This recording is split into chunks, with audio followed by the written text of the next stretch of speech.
Hello everyone, मैं सचिन गुप्ता स्वागत करता हूं आप सभी का इस चैनल TDR मतलब द डेटा रिसर्च पे।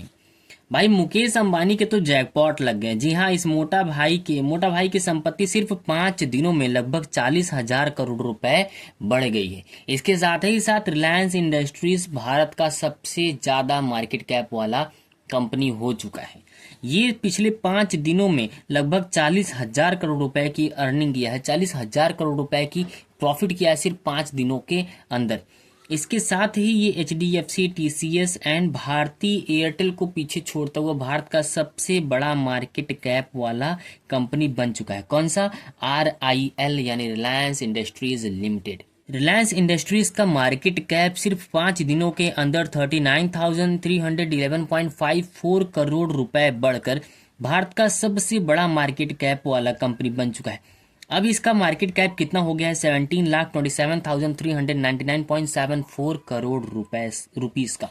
इतना ज्यादा मार्केट कैप के साथ ही ये RIL यानी रिलायंस इंडस्ट्रीज भारत का सबसे बड़ा मार्केट कैप रखने वाला कंपनी बन चुका है। और इसने HDFC, TCS यानी Tata consultancy services and Bharti Airtel को भी पीछे छोड़ दिया है। तो क्या ये स्टॉक यानी रिलायंस इंडस्ट्रीज अब आगे ऊपर की तरफ जाने वाला है या नहीं, इसके बारे में हम लोग विस्तार से चर्चा करने वाले हैं। पूरा डेटा समझेंगे, आने वाले समय में रिलायंस इंडस्ट्रीज कितने आगे की तरफ जा सकता है। लेकिन उससे पहले मुकेश अंबानी के कुल नेटवर्थ को जान लेते हैं और ये भी जानते हैं कि उनके नेटवर्थ में कुल कितना उछाल देखने को मिला है। तो Forbes real time billionaires list के अकॉर्डिंग 23 मार्च यानी कल की डेटा के अकॉर्डिंग मुकेश अंबानी का कुल नेटवर्थ 95.5 बिलियन डॉलर का हो चुका है, जिसके साथ वो इंडिया और एशिया के सबसे रिचेस्ट मैन हो चुके हैं फिर से एक बार। और वहीं दुनिया के 18th सबसे वेल्दिएस्ट पर्सन हो चुके हैं। पूरी वर्ल्ड वाइड बात करें यानी ग्लोबली बात करें तो 18th, और इंडिया और एशिया के सबसे अमीर इंसान बन चुके हैं मुकेश अंबानी। मोटा भाई सिर्फ 5 दिन के अंदर कमाई करने के बाद 5 दिनों में लगभग 40,000 करोड़ रुपए का प्रॉफिट हुआ है। और इस 40,000 करोड़ के प्रॉफिट के बाद वो भारत के सबसे अमीर और एशिया के सबसे अमीर इंसान हो चुके हैं। तो अब रिलायंस के मोमेंटम की बात कर लेते हैं, मतलब रिलायंस पिछले कुछ दिनों से कैसी उसकी बाजार का मोमेंटम है उसके बारे में पता कर लेते हैं। तो अगर प्रीवियस वीक को देखेंगे तो कुल 66,985.25 करोड़ रुपीस का इसका प्रॉफिट हुआ था, जिसके साथ RIL यानी रिलायंस इंडस्ट्रीज लिमिटेड का कुल मार्केट कैप 16,19,328.70 करोड़ रुपीस हो गया था। लेकिन पिछले 5 दिनों में लगभग 40,000 करोड़ रुपए बढ़ने के साथ ही साथ ये भारत का ये मार्केट कैप को पीछे छोड़ता हुआ 17 लाख को भी पार कर चुका है। और ये भारत का सबसे बड़ा मार्केट कैप रखने वाला इकलौता स्टॉक हो चुका है। ये थी बात प्रीवियस वीक की। अब आने वाले समय में रिलायंस कैसा परफॉर्मेंस दे सकता है उसके बारे में भी चलिए बात कर लेते हैं और समझते हैं कि क्या इसमें इन्वेस्ट करना अच्छा रहेगा या नहीं। तो चलिए उसके बारे में भी हम लोग देख लेते हैं एक बार इसके डेटा को।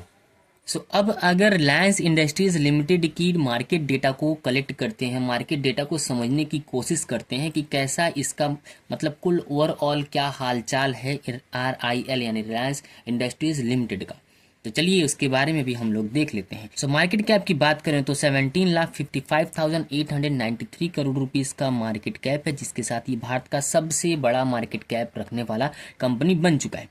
करंट प्राइस की बात कर लें, जब तक ये वीडियो रिकॉर्ड हो रहा है तब तक इसका करंट प्राइस 1,298 रुपीस का है। आज की भी दिन ये 1.65% का उछाल लगा चुका है।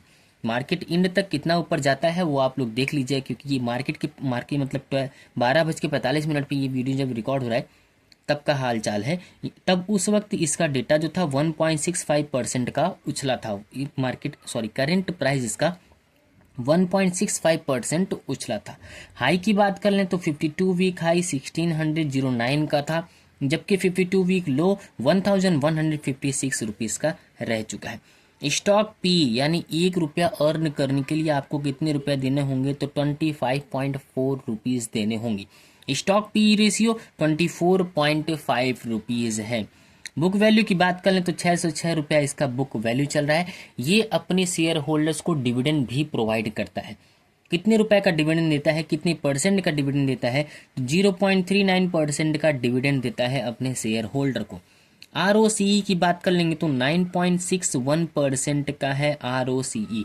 आरओसीई थोड़ा सा कम जरूर है, ये 15 के आसपास होता है तो अच्छा होता है आरओसीई और आरओई, लेकिन 9.61% है, ये भी बहुत खराब तो नहीं है। आरओई भी 9.25% का ही है। फीस वैल्यू 10 रुपए का फीस वैल्यू है। डेप्ट इस कंपनी पे बहुत ज़्यादा है, मतलब 3,57,525 करोड़ रुपीस का इस कंपनी के ऊपर डेप्ट है। प्रॉफिट ग्रोथ पिछले साल माइनस में प्रॉफिट ग्रोथ दिया है, मतलब रिटर्न न के बराबर दिया है, कुछ भी एक्सपेक्ट नहीं किया गया। पिछले साल -1% तक का रिटर्न दिया है। कैश इक्विवेलेंट मतलब इस कंपनी के पास कुल कितनी लिक्विड एसेट है जिसे आने वाले समय में ये नेट कैश फ्लो में ट्रांसफर कर सकता है, वो है 90,353 करोड़ रुपीस का।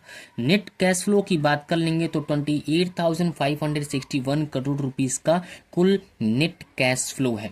प्रमोटर की होल्डिंग 50.1% का प्रमोटर होल्डिंग है, जबकि एफआई होल्डिंग की बात करेंगे तो 19.2% का एफआई होल्डिंग भी है इस स्टॉक में। डीआई होल्डिंग की बात कर लेंगे, डोमेस्टिक इन्वेस्टर भी इसमें होल्ड करते हैं तो 19% का डोमेस्टिक इन्वेस्टर इसमें होल्ड करते हैं। ईवी बिद्दा भी 11.1 है, ये भी थोड़ा सा ज़्यादा है, 10 के आसपास होता है तो अच्छा माना जाता है किसी भी स्टॉक के लिए, लेकिन बहुत से टर्म्स बहुत से कंडीशन अप्लाई होते हैं तब जाके आरओसी, स्टॉक पी और ईवी बिद्दा, आरओई ये सब डिपेंड करता है। इस सेक्टर तक में मतलब इस सेक्टर पे पूरा एनालिसिस करना पड़ता है तब जाके आरओसी, आरओई, स्टॉक पी और ईवी बिद्दा के बारे में फाइनल रिजल्ट निकल कर आता है। डेप्ट टू इक्विटी 0.44 का है।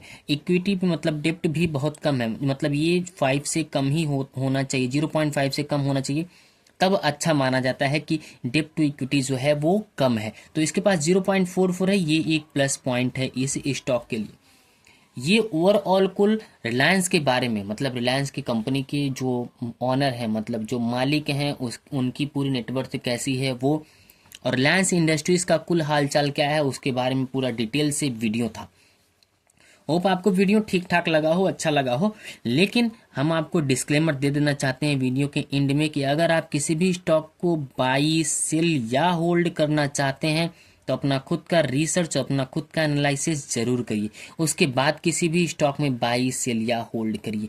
ये वीडियो सिर्फ और सिर्फ एजुकेशनल पर्पस के लिए था, एजुकेशनल पर्पस के लिए था। इस बेसिस पे कभी भी आप ये डिसाइड न करिए कि बाई कर लेना है, सेल कर लेना, होल्ड कर देना, ऐसा कुछ भी नहीं। खुद का रिसर्च जरूर करिए, अच्छे अच्छे स्टॉक्स को सिलेक्ट करिए, मार्केट कैप की बेसिस पे, आरओई की बेसिस पे, स्टॉक पीई की बेसिस पे, डेप्ट टू इक्विटी की बेसिस पे, ईवी विद्या की बेसिस पे। ऐसे कुछ टर्म्स होते हैं जिनको आपको समझना चाहिए, उसके बाद किसी भी स्टॉक में बाई, सेल या होल्ड करने का सोचा जाता है। फिलहाल ये स्टॉक आपको कैसा लगा उसके बारे में कमेंट करके भी जरूर बताइए। चलिए मिलते हैं अगले वीडियो में, तब तक आप लोग बिल्कुल स्वस्थ रहिए, मस्त रहिए, अपना, अपने परिवार का और इस देश का भी ख्याल रखिए।